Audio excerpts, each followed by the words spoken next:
కావలి నియోజకవర్గం పరిధిలోని జువ్వలదిన్నె ఫిషింగ్ హార్బర్ను రాష్ట్ర స్పెషల్ చీఫ్ సెక్రటరీ కృష్ణబాబుతో పాటు జిల్లా కలెక్టర్ ఇమాన్ శుక్లా, కావలి ఎమ్మెల్యే దగ్గుమాటి వెంకటకృష్ణారెడ్డి పరిశీలించడం జరిగింది.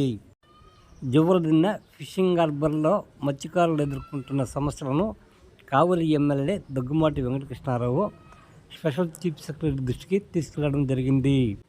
అనంతరం స్పెషల్ చీఫ్ సెక్రటరీ కృష్ణబాబు మాట్లాడుతూ జువ్వలదిన్నె ఫిషింగ్ హార్బర్లో ఉన్న ప్రధాన సమస్యలను గుర్తించి వాటి పరిష్కారానికి కృషి చేస్తామని వివరించారు. మత్స్యకారులకు అన్ని విధాలుగా ఆదుకుంటామని వివరించారు. ఓన్ పేమెంట్ అయినా కట్టుకొని చేసుకుంటాం, కానీ 1 crore 20 lakhs పెట్టి బోర్డు కొడితే దానికి పర్ అవర్కి 50 లీటర్స్ డీజిల్ కాదండి. సముద్రంలో కనుక ఫిషింగ్ జరగకపోతే మాకు లాస్ వస్తుంది. మేము చిన్న బోట్లో వేసుకుంటాము, మాకు అది పర్మిషన్ ఏంటి ఇలా అంటారు. చిన్న బోట్ అంటే లెంత్ తక్కువ. ఇప్పుడు పెద్ద బోట్లు ఏంటంటే దాదాపు 20 tons 50 tons కూడా లోడింగ్ స్టోర్ చేసుకునే కెపాసిటీ ఉంటుంది లోపల పూల. మాకు అంత అవసరం లేదు. మేము ఉంటే మ్యాక్సిమం 1 week 10 daysలో తెచ్చేసుకుంటాం. కాబట్టి మాకు చిన్న బోట్లు 60 లక్షల్లో వస్తే అవి పెట్టుకుంటూ ఉంటాం. వాటికి మన వాళ్ళు లోన్ ఇవ్వరు. ఆడ వచ్చింది ప్రాబ్లం. సెంట్రల్ గవర్నమెంట్ ఏం చేసింది, యూనిఫామ్గా స్టేట్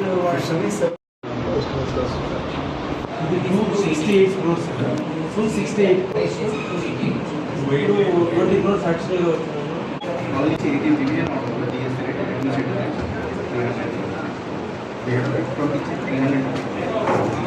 జిఎస్టీ మీకు అట్లా ఇండియాలో ఉన్న హైయెస్ట్ 909 meters. ఇంకా 2 బ్రేక్ జనరల్గా ఈ ఫింగర్ జెట్టీస్ లాగా కడతారు కదా సార్. ఇది మన ల్యాండ్ ఉండడం వల్ల ఫింగర్ జెట్టీస్ కట్టడం డైరెక్ట్. అన్లైక్ ఇద్దరు ఆపరేట్ చేసే బోట్లు ఇవన్నీ కూడా ఈ జెట్టి దగ్గర అసలు రావు. జెట్టి కడుకు వచ్చి జెట్టి 3 meter హైట్లో ఉంటుంది. ఇది 0 లెవెల్లో. మరి ఇక్కడ అసలు చూడుకోకుండానే డిజైన్ చేశారు. ఇక్కడ మనకి ఇదంతా మూవింగ్ చేసుకోవడానికి ప్రాబ్లమ్ 200 మీరు వస్తున్నా కూడా ఇదంతా moving boat landing. Boat servicing చేసుకొని ఇక్కడ బీచ్ ల్యాండింగ్ ఇక్కడ బీచ్ ల్యాండింగ్ బోట్ ల్యాండింగ్. అసలు దీనికి ఇది పనికొచ్చే బోట్స్ అసలు ఉపయోగించుకోవడానికి టోటల్ 1200 బోట్లు సార్. దీని కెపాసిటీ 1200 బోట్లు డిజైన్ చేసిన సైజ్. దాంట్లో ఏంటంటే వర్క్ ఇన్ ప్రోగ్రెస్లో ఉండే కొన్ని సముద్రంలో ఉంటాయి, కొన్ని అన్లోడింగ్లో ఉంటాయి, కొన్ని లోడింగ్లో ఉంటాయి. ఇట్లా మొత్తం 1200 బోట్లు ఆపరేటింగ్ అని చెప్పి 900 meters చెక్కింగ్ అన్నీ చేసాం.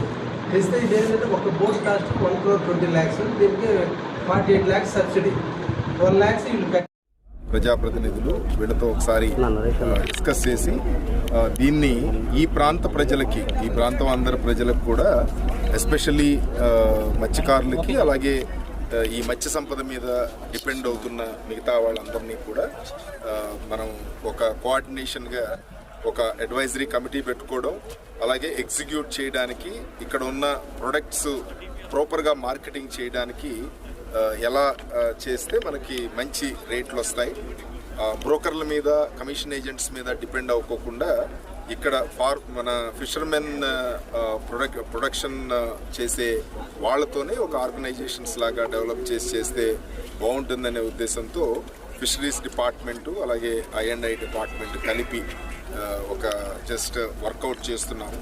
సో కలెక్టర్ గారు కోఆర్డినేట్ చేస్తారు.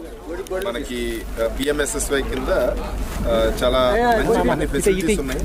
మన కలెక్టర్ గారు ఉన్నారు, ఫిషరీస్ డిపార్ట్మెంట్ ఉంది, అందరూ చేద్దాము. బట్ దానికన్నా ముఖ్యం ఏంటంటే వాళ్ళు ఎందుకని ఇక్కడికి రాగలుగుతున్నారు, ఇక్కడికి ఎలా మన హెరాస్ చేస్తున్నారు అనేది కనుక ఆలోచించి మనం ధీటుగా వాళ్ళలాగా మనం డెవలప్ చేసుకుని మనం కూడా మంచి బోట్లు అవి పెట్టుకుని ముందుకు వెళదాము అనే చేస్తే, ఎందుకంటే డిఫెన్సివ్గా ఎన్నో రోజులు ప్రతిరోజు మనం మొత్తం అంతా తీర ప్రాంతం అంతా కూడా గస్తీ చేయడం చాలా కష్టం మనకున్న రీసోర్సెస్తో.